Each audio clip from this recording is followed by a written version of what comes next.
So how long were you addicted and how severe did the addiction become at its peak? I'd say around 20 years. Um, the addiction got quite severe for me, to the point where I started to, I guess, lose my mind in certain ways. Things falling apart, relationships falling apart, not really being who I truly am, I built up this person for such a long time. It was hard to figure out who the actual real Matthew was, if that makes sense. At what point did you realise that you had to change, that you couldn't keep living this way? I've got a very close friend to my best mate Carl. He's been sober for 8 years. We grew up together from the age of about 10. Went through school, all that sorts of stuff. You know, getting in trouble together, everything. We discovered drugs around the same sort of time, partying together, and it got to a point for him where he went fully sober, and he kept saying to me, "Look, you need to make some changes." Like, I'd go to him with problems and issues, and he's like, "Look, it's because of the drink and drugs." But nobody ever thinks they've got a problem. Nobody ever wants to admit they've got a problem, and it sort of, everything was falling apart. And when I took a step back and looked at everything that was happening in my life, I slowly saw a pattern of the drink and drugs had an effect on literally every negative aspect of my life. But my crunch was, I guess I was in a really toxic relationship, and the paranoia was getting so severe. I was scaring people, acting in ways that I didn't want to act, doing things I didn't want to do. Yeah, and it was just a point where I've achieved a lot in my life when I was drinking and using drugs, because I'd been to prison a couple of times. I got out of that, and I've got a really good job working offshore. But it was something was holding me back. So I wanted more from life. And I just got to a point where enough was enough, and yeah, I decided to reach out and go sober. What did your day-to-day life look like during your worst moments of addiction? So I think when people look at addicts, they assume that somebody's on a park bench somewhere asking for money. They've got nothing. They're homeless, etc. But addiction comes in so many different shapes and sizes, different forms. And for me, my addiction was, to the outside people, they'd say I was just a party boy. But once I put my drug of choice in me, a line of cocaine, that was it. I was off running. There was no stopping me. I'd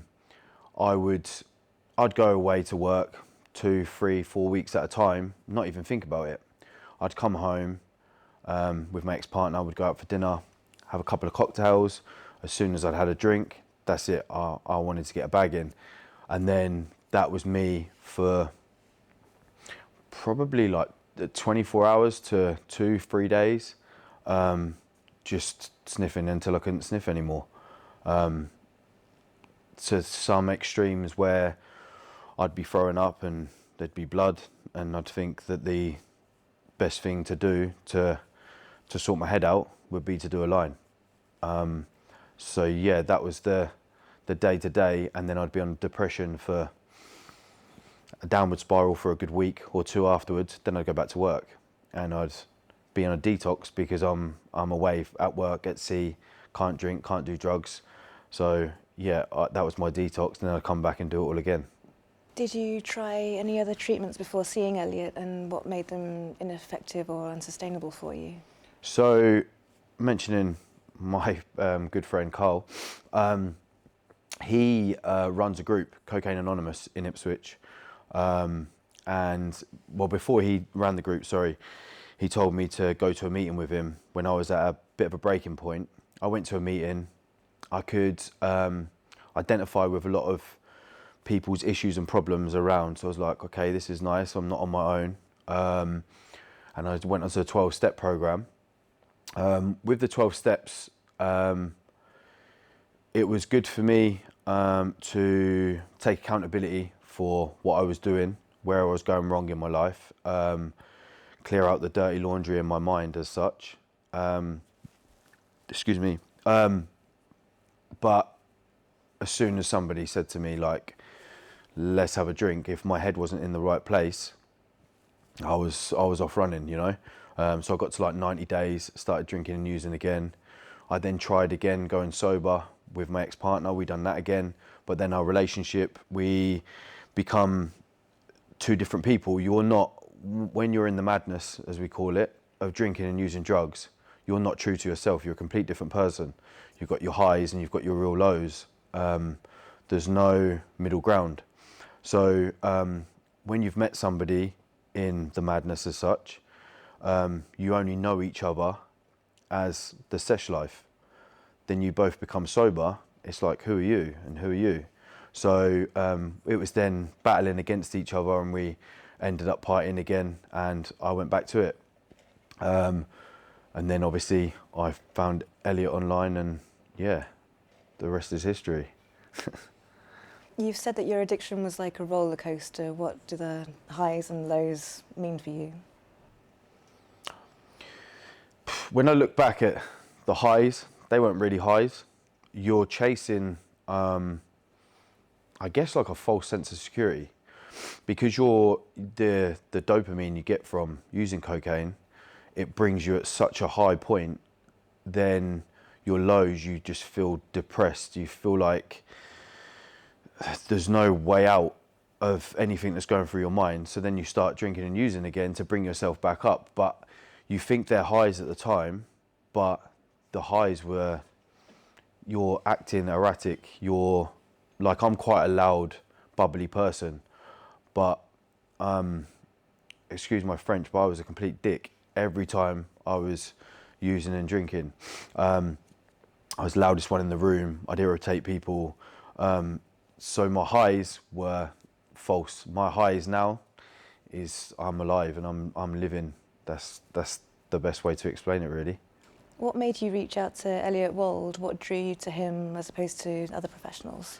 Instagram, Dapper Laughs, the Menace to Sobriety podcast. I saw Elliot on there, and I actually messaged Dapper, and he messaged me back, and he actually gave me a couple of like good pointers and advice and stuff like that. Then I reached out to Elliot because it's clearly working, and I'd tried a couple of different avenues, so why not try something else? You know, the 2 times I went into the CA group, don't get me wrong, it works for some people, but it wasn't working for me. So yeah, I reached out to Elliot, had a first meeting where we sort of done a background on myself, and then after a few sessions, that's it. I'm sober, and I've been sober ever since.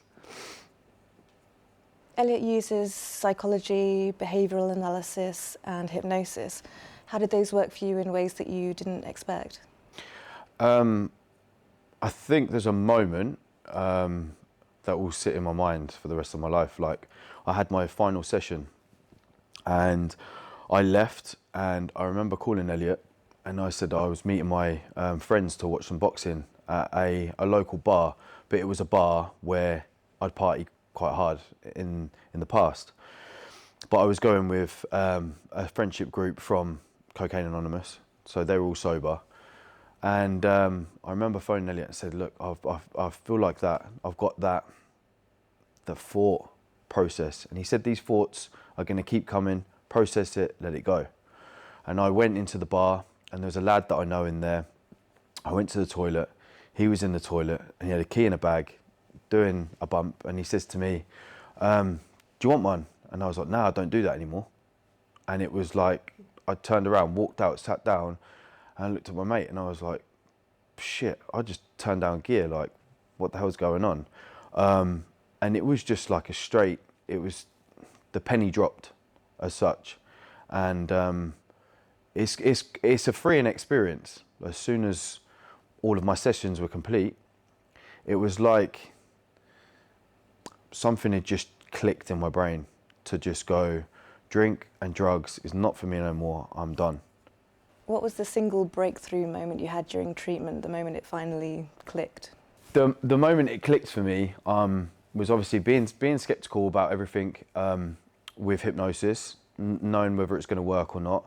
End of our sessions, we'd both. I'd get to a point where I'd laugh because I would thought I was asleep, and we'd make a laugh out of it because Elliot would be like, "You definitely weren't asleep. You was taking it all in," and it was going away, and just not having that single thought go through your mind. Like any time I'd done CA or trying to get clean or trying anybody that's going sober or anybody that's in active addiction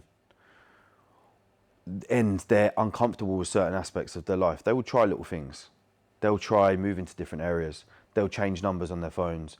They won't go to certain pubs. They won't do this. They won't do that. But something will always bring you back to drinking drugs. I went to New Zealand. I lived there for a year. As soon as I got back, I was drinking and using. I worked in Saudi Arabia. I was there for 3 months. As soon as I got back, I was drinking and using. But with hypnosis, you just don't have the thought. It goes.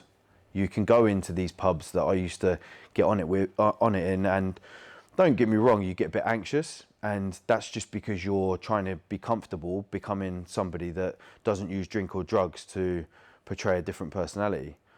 But you don't have the thought to use cocaine to try and fit in. You sort of want to leave that situation because the people that are using cocaine, you don't want to be involved in that. So I think that's the big moment where it hit for me. You said that Elliot got inside your head. What does that mean for your transformation? I don't really know, to be honest. I mean, there's little bits that I can like remember as such. A book going into a fire, which really, really sits deep within my head, of chucking a book of all of the negativity from drinking drugs onto a fire and watching it burn, and that stays imprinted into my mind. But also with Elliot's style of working with people, I guess, it became quite personal. You know, you're not like, you go to a doctor comes, you go in, they see a patient, you leave, the next patient comes in. It wasn't like that. It's like somebody that generally wants to help you and become your friend and want what's best for you. So it was, I'd go into a session and I'd come out thinking, I want the world and everything in it. I don't want to be at the bottom with the rest of them as such. I want to, like, the sky's the limit for me. I just want everything, you know, in my power that I can get and achieve. How is Elliot's approach different from everything else you've tried? In one sentence, if you can. His approach, life-changing. It's hard to put it into one sentence.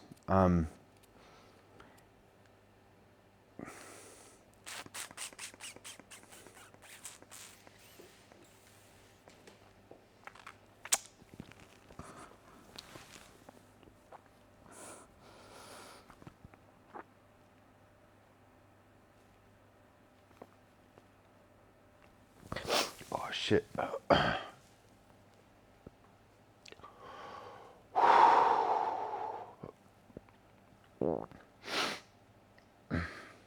Fuck, I didn't expect this.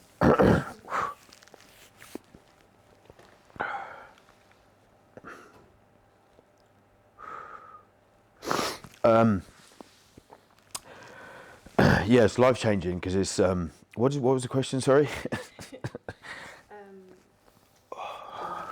How is Elliot's approach different?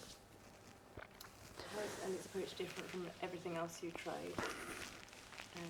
In one sentence, if you can. Can I just get a second, please? Have you got any water, please? Oh, Jesus.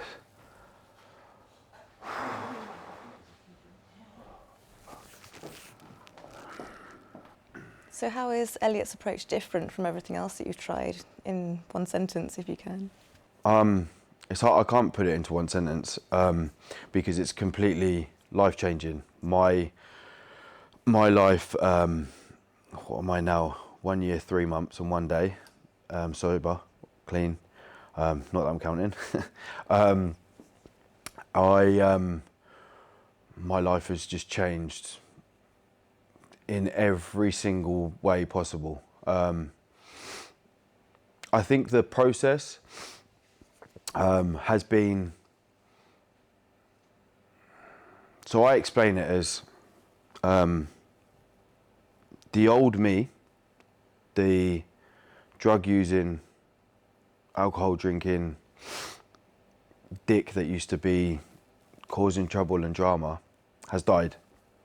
My recovery and the hypnotherapy, the relationship I've built with Elliot is all part of my grievance process because you're grieving somebody that's no longer there and you're growing into your own.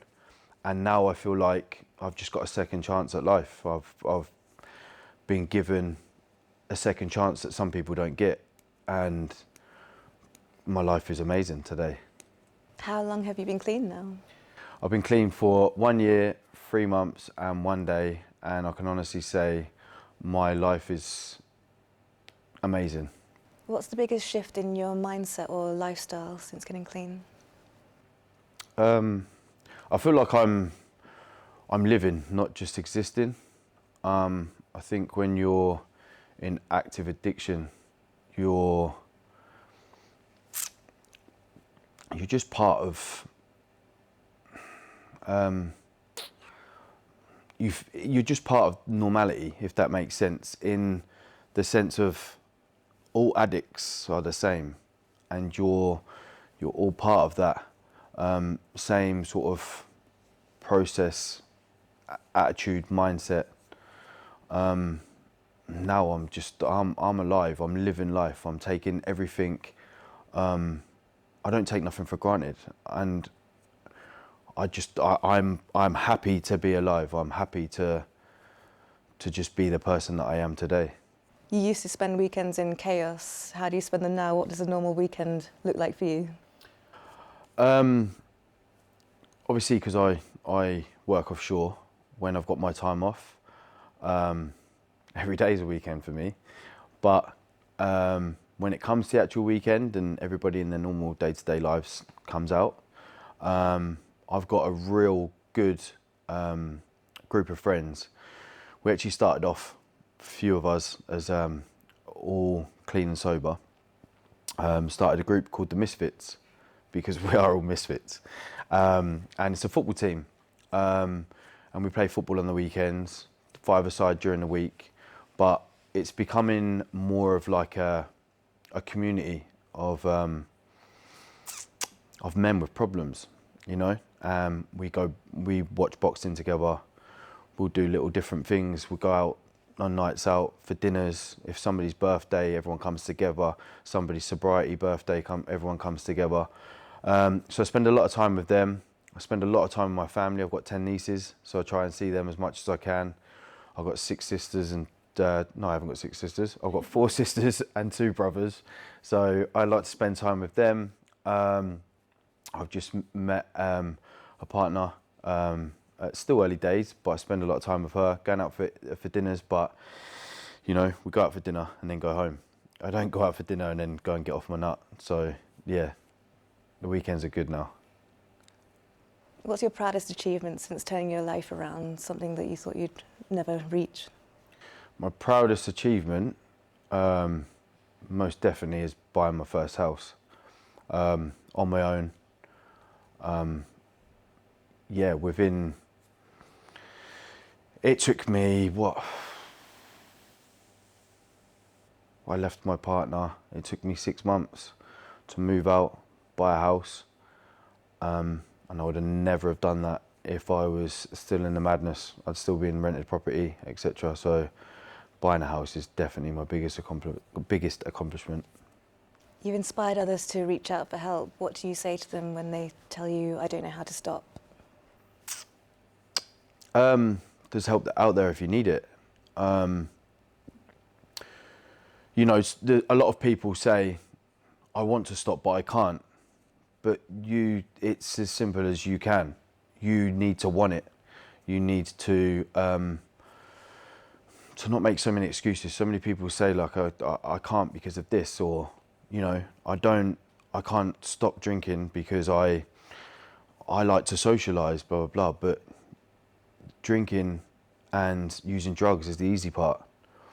The hard part is to find out who you really are and to take accountability for where you're going wrong, get sober, reach out, speak to people, help others.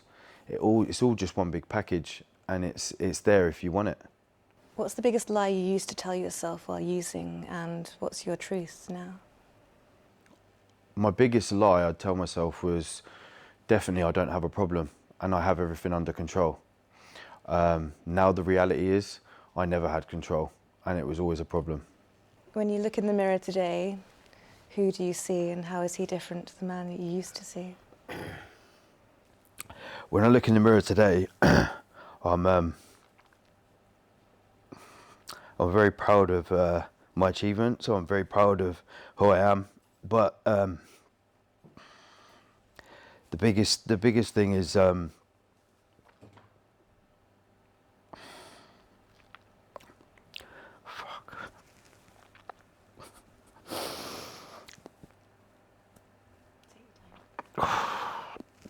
he's looking at my family and my mum, especially, and not having a look of disappointment or upset or worry about me going out or anything like that.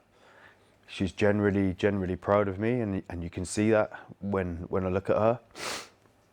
I'm a good role model for my nieces. I've got a 19-year-old brother, 15-year-old sister, still young enough to look at my actions and make the right choices. And when I look in the mirror now, I'm just so proud of everything that I've achieved and who I am. I used to be disgusted with who I was, ashamed, embarrassed.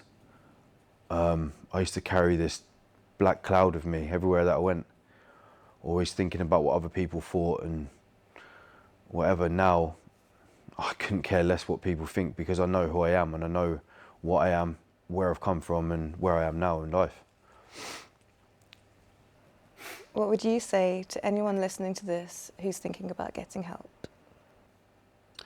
I am definitely living, walking, breathing proof of there's a light at the end of the tunnel.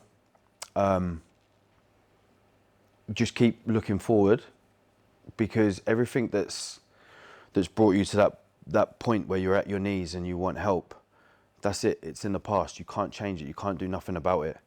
But you can achieve so much if you put your mind to it. The sky's really the limit. If you've got it in you, you'll achieve it. And yeah, reach out, speak to people. Don't be afraid to talk and to ask for help, because it's out there if you want it. What would you say to anyone out there listening to this who's thinking about getting help? Anybody out there that's thinking of getting help, just do it. What have you got to lose? Just do it.